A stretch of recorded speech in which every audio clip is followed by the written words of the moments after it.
Welcome to the Dune 1 and 2 recap. On the desert planet Arrakis, also known as Dune, lies the galaxy's most valuable resource, spice. It is a potent substance critical for space travel, allowing the Spacing Guild's navigators to alter their perceptions and safely guide ships through folded lands, making interstellar trade and communication possible. Control of spice production grants immense power and wealth, making Arrakis a highly contested world. The planet's unforgivable desert environment and massive deadly sandworms present constant danger, while its indigenous Fremen people, who have adapted to the rich spice lands, present an additional challenge. Paul Atreides, the young heir of House Atreides, a noble family led by their father, Duke Leto Atreides. House Atreides has been assigned control over Arrakis, replacing House Harkonnen, the cruel family previously in charge. Duke Leto sees this both as an honor and as a trap, suspecting the Emperor's intentions. The Emperor, threatened by House Atreides' growing influence, has secretly conspired with the Harkonnens,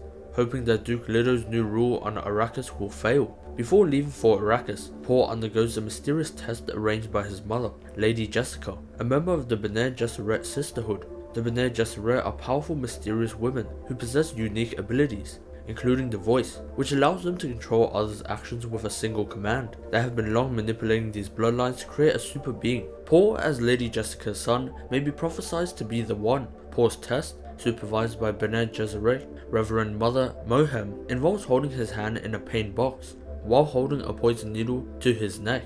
Despite the searing pain in his hand, Paul resists, mastering his fear, an ability the Bene Gesserit highly value.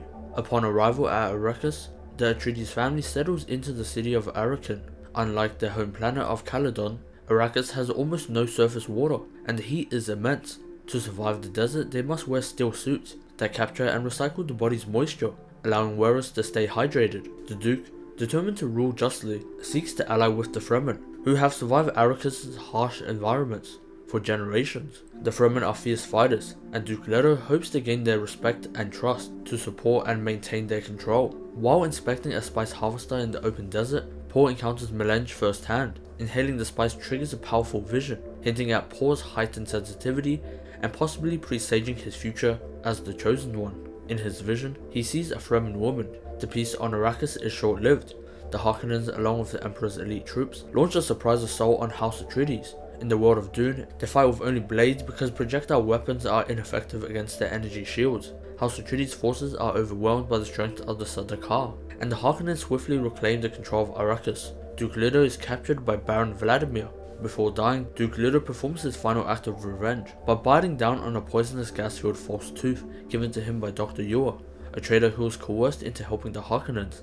The gas kills many, but the Baron survives, retreating to a healing bath. Paul and Lady Jessica escape the Harkonnen forces thanks to their Bene Gesserit skills. Fleeing into the desert, they eventually find shelter with Dr. Kynes, the Imperial planetologist and secret ally of the Fremens, who has long dreamed of transforming Arrakis into a greener world. The Sardaukar soon discover their hideout, leading to an epic battle in which Duncan Idaho, Paul's close friend and one of the greatest Atreides warriors, makes the last stand and delays for them to survive, buying enough time for Paul and Jessica to escape into the vast sand dunes. To evade Harkonnen's patrol and the giant sandworms that inhabit the land, Paul and Jessica learn to work their arrhythmic ways, named the Sandworm Walk, which mimics the natural sounds of the desert and avoids attracting the worms. They fail and manage to get a closer look. They are soon discovered by a group of Fremen people, led by Stilgar, who initially views them as outsiders and potentially enemies. Among the group is Chani, the woman from Paul's visions. To earn the respect of the Fremen people, Paul must fight one of their warriors, Jamis,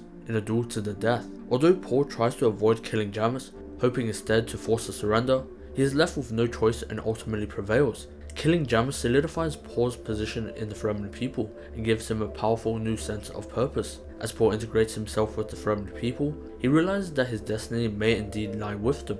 His vision of leading the Fremen people in a massive uprising against the Imperial forces seems closer to reality. Paul also understands that if he fully embraces this role, he may unleash a devastating jihad that could spread across the galaxy in a wave of violence. With Chani, Stilgar, and the Fremen people by his side, Paul and Jessica have narrowly escaped their deaths. They are led by Stilgar and his Fremen people back to their secluded desert community. The Fremen, who have grown weary of the Harkonnens' relentless incursions, take swift action by savaging resources from their fallen enemies. Paul and Jessica continue to adapt to the Fremen lifestyle, although Jessica is still pregnant. Once settled, the Fremen elders discuss Paul's potential role, Many suspect him to be the prophesied Messiah, the Lisan al-Gaib, but others are skeptical of this. Stilgar advocates for Paul's inclusion, while Paul himself is more focused on learning their ways and fighting alongside them rather than leading them. Jessica, meanwhile, is invited to replace the Fremen's aging Reverend Mother in a ritual that requires her to drink the deadly water of life. This process, meant to transfer generational knowledge, has an unexpected effect on Jessica's unborn child, bringing the fetus to premature consciousness and causing Jessica severe mental pains. As Paul begins his Fremen training, Chani becomes both his mentor and confidant. She instructs him in the methods of desert survival, including the rhythmic walk and harvesting moisture. Paul adapts quickly, gaining the respect of the Fremen people as they launch attacks to disrupt Harkonnen spice production. During one raid, he exhibits impressive combat skills and strategic acumen, earning the title of Ma'ul Dib. His popularity among the Fremen people grows, and he forms a romantic bond with Chani, pledging himself to their cause. As Paul's reputation spreads, the Harkonnen forces led by Rabban, increasingly humiliated by their losses, respond with brutal tactics. Rabban's frustration mounts, especially as the Fremen attacks continue to disrupt their operations, weakening the Harkonnen spice control. Meanwhile, Jessica's mental state deteriorates as she starts to communicate with her unborn child, and she grows determined to secure Paul's safety by amplifying the Fremen's belief in his messianic role. With each successful attack, Paul's vision grows clearer and more troubling. Nevertheless, he undergoes the ultimate test of Fremen loyalty by summoning and mounting a giant sandworm, a feat that cements his legendary status among the tribe. Jessica seizes the moment to bolster his image, inspiring fervor among the Fremen people. The Emperor's daughter, Princess Irulan, begins to connect the dots, realizing that Paul is not only alive, but leading a rebellion. The Bene Gesserit, aware of this potential disruption, dispatch Lady Margaret Fenring to monitor the Harkonnen heir, Feyd Rathar. At the gladiatorial arena of Jaeger Prime, Feyd displays his brutal combat skills, revealing his capacity for cruelty and ambition, qualities that delight the Baron, who is grooming him for greater power. Lady Margot uses her Bene Gesserit training to manipulate Feyd, gathering insight into his psyche to keep him under the Order's influence. Back on Arrakis, Paul reunites with his old mentor, Gunny Halleck, who has survived as a spice smuggler. Gunny advocates for revenge against the Harkonnen, but warns Paul of the catastrophic consequences his visions predict if they engage in a galactic holy war. Paul's leadership dilemma intensifies as he wrestles with the Fremen's expectations and his mother's pressure of assuming the prophetic role. Feyd replaces Rabban as the Harkonnen leader on Arrakis, taking a more aggressive stance by bombarding Fremen strongholds with artillery rather than engaging in direct combat. As the Fremen community suffer from these attacks, even Chani urges Paul to lead their people south to safer lands. Amid the turmoil, Jessica discovers the true origin of the sacred water of life, an essential element in Bene Gesserit rituals, which comes from the bile of drowned baby sandworms. To fulfill his prophetic role, Paul Atreides decides to drink the sacred life water. Falling into a coma, he meets Alia Atreides, his little sister or Lady Jessica's baby. Chani manages to save him with life water. Paul launches a final decisive attack on the Harkonnen forces and the Emperor's soldiers stationed on Arrakis. This planned attack, taking advantage of Fremen's desert survival skills and superior sandworm control, they are able to storm the Harkonnen strongholds, eventually overpowering the troops. They enter the inner compound, left to fend for himself because he failed the mission. Paul kills Vladimir Harkonnen, and Gurney gets revenge by killing Rabban. Paul comes face to face with Feyd Harkonnen. In combat, he ultimately wins.